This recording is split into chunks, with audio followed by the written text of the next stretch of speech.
అన్నదాతలకు రైతు భరోసా అంశం తెలంగాణలో పార్టీల మధ్య పొలిటికల్ దుమారం రేపుతోంది. రైతుల దగ్గర మళ్లీ దరఖాస్తు తీసుకోవడాన్ని బీజేపీ బీఆర్ఎస్ తప్పుపడుతున్నాయి. మళ్లీ దరఖాస్తులు తీసుకోవడం అంటే రైతులను మోసం చేయడమేనని విమర్శించాయి. తెలంగాణలో సంక్రాంతి నుంచి అమలు చేయనున్న రైతు భరోసాపై రాజకీయ రగడ నెలకొంది. ఇప్పటి వరకు అన్నదాతలకు నేరుగా ప్రభుత్వం నుంచి నగదు సాయం అందుతోంది. అయితే రైతు భరోసాకు మాత్రం ప్రభుత్వం మళ్లీ దరఖాస్తులు తీసుకోవాలని నిర్ణయించింది. ఈ క్రమంలో జనవరి 5 నుంచి 7 వరకు దరఖాస్తులు స్వీకరించనుంది. దీనిపైనే ఇప్పుడు పొలిటికల్ దుమారం రేగుతోంది. తెలంగాణలో కాంగ్రెస్ సర్కారుకు అస్సలు రైతుల మీద ప్రేమే లేదని కేంద్ర మంత్రి కిషన్ రెడ్డి విమర్శించారు. ప్రభుత్వం దగ్గర రైతు కూలీల వివరాలన్నీ ఉన్నా దరఖాస్తుల పేరుతో కాలయాపన చేయాలని చూస్తున్నారని చెప్పుకొచ్చారు. అటు రైతు బంధుపైన విమర్శలు చేశారు కేంద్ర మంత్రి కిషన్ రెడ్డి. నవంబర్ 30న 4వ విడత రుణమాఫీ చేస్తున్నట్టు ప్రకటించగా ఇప్పటి వరకు ఆ డబ్బులు రైతుల ఖాతాల్లో జమ కాలేదన్నారు. ఇంకో 4 ఏళ్లైనా రుణమాఫీ కాదన్నారు కిషన్ రెడ్డి. 2747 కోట్ల రూపాయలు పాలమూరులో జరిగినటువంటి సభలో పెద్ద చెక్కు ముద్రించి రైతులకు ఇస్తున్నట్టు ఆ రోజు ప్రదర్శించడం జరిగింది. సంవత్సరం పూర్తవుతున్న సందర్భంగా 4వ దఫా రైతుల రుణమాఫీ పూర్తి చేస్తామని చెప్పి ప్రకటించారు. కానీ దురదృష్టం ఏంటంటే ఆ డబ్బుతో రైతుల రుణమాఫీ పూర్తి కాదు, 4వ విడత కూడా పూర్తి కాదు. కాంగ్రెస్ పార్టీ వచ్చే ఇంకా 4 సంవత్సరాలు కూడా పూర్తి చేసే పరిస్థితి లేదు. కానీ కనీసము ఏదైతే చెక్కిస్తున్నా అని చెప్పి ప్రకటించారో ఆ డబ్బు కూడా ఈరోజు రైతుల అకౌంట్లో చేరలేదు. రైతు భరోసాకు మళ్లీ దరఖాస్తులు ఎందుకని మాజీ మంత్రి కేటీఆర్ ప్రశ్నించారు.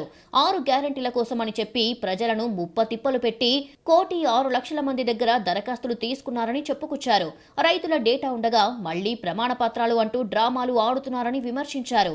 అందిన కాడికి రైతులకు సాయాన్ని ఎగ్గొట్టేందుకు ఇలాంటివి చేస్తున్నారని తెలిపారు. నిజానికి ప్రమాణ పత్రం ఇవ్వాల్సింది అన్నదాతలు కాదు, రైతులను మోసం చేసిన రేవంత్ సర్కారే ప్రమాణ పత్రం ఇవ్వాలని డిమాండ్ చేశారు. పత్తి రైతు 8-9 నెలల పంట, మిర్చి రైతు 8-9 నెలల పంట, కంది రైతు 8 నెలల పంట, రెండో పంట వేసేందుకు అవకాశం లేదు. పసుపు, చెరుకు, అట్లాగే పోడు, వీళ్ళెవ్వరు కూడా రెండో పంట వేసుకునే ఆస్కారం లేదు.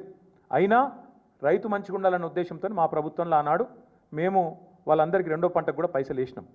కంది 7-8 లక్షల ఎకరాల్లో వండుతుంది, మిర్చి 6-7 లక్షల ఎకరాలు వండుతుంది. అదేవిధంగా మన చెరుకు, అదేవిధంగా పసుపు 2.5-3 లక్షల ఎకరాలు వండుతుంది ఇవాళ తెలంగాణలో. మరి వీళ్ళందరికీ రేపు ఎగ్గొడతావా? మరి వాళ్ళు ఏమి ఇవ్వాలి ప్రమాణపత్రం? నువ్వు అడిగినట్టు అసలు ఎందుకు ఇవ్వాలి ప్రమాణపత్రం?